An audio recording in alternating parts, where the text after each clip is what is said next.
Hello viewers, welcome back to another video where I am going to be replacing the clock spring on my Pajero because it's gone wrong and the cruise control won't work unless the steering wheel is at a certain angle. So we're going to be attempting not to blow myself up with an airbag, taking it off and getting the job done properly. So stay tuned and let's see what could possibly go wrong.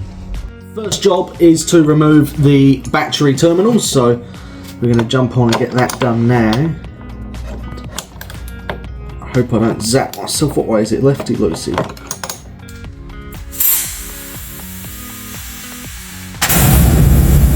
Ow!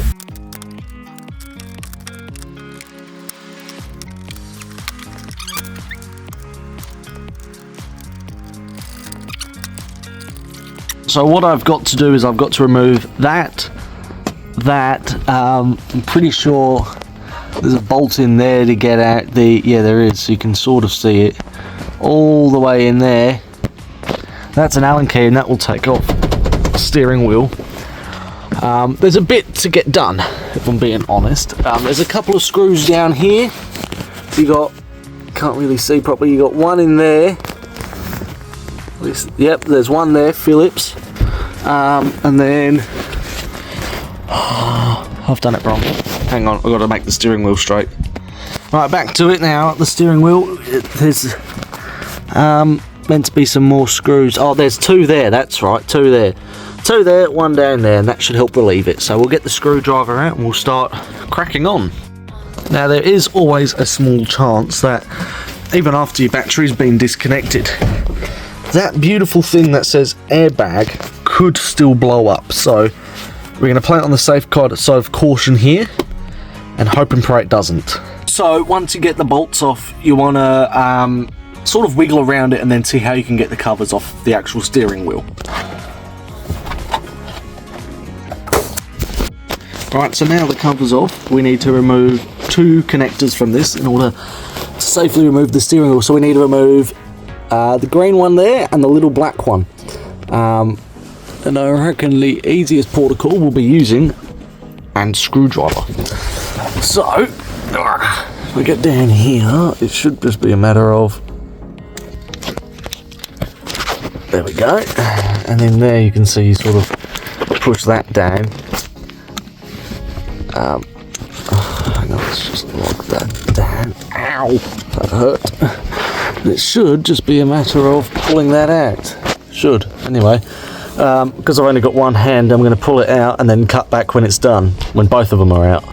Right, now both of these are off. We need to get into this plug under here. And there was a little cover that sat on here, and you just pry that off with a screwdriver in there. Just be careful you don't break it, because you break it and you're in a bit of shit then. So what we're going to do, there's the plug there. So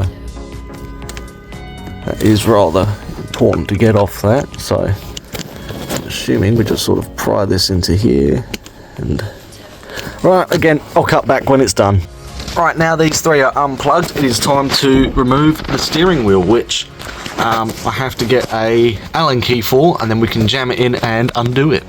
So you'll see on the other side of the steering wheel we have this sort of hole here. Now in the middle there you can see there's an Allen key.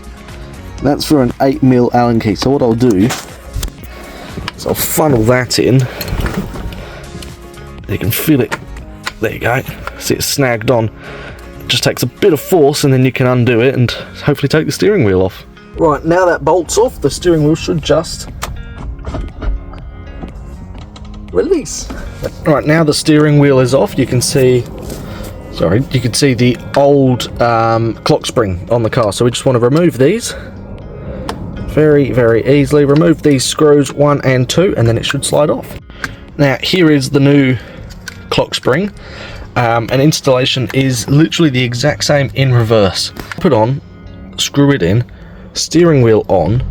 Right, gotcha. Now before you put the steering wheel back on, make sure you remove this almost like a little locker here, and that stops it from spinning around, which you don't want it to do. So we'll put the steering wheel on and then go from there. So now the steering wheel's back on, the new clock spring is installed. All we need to do now is just plug everything back in where it came from. Right, now everything is all plugged in underneath. It's all been reassembled as it should be. Now all there is left to do is put on the covers. So the bottom shroud and somewhere over there's the top. So we'll get back to that when it's done. Right, now everything's been put back together. All that's left is to chuck the battery on and see if she works. And just like that, you can see I've plugged in all battery terminals, and now when we press onto the cruise control button, which never used to work,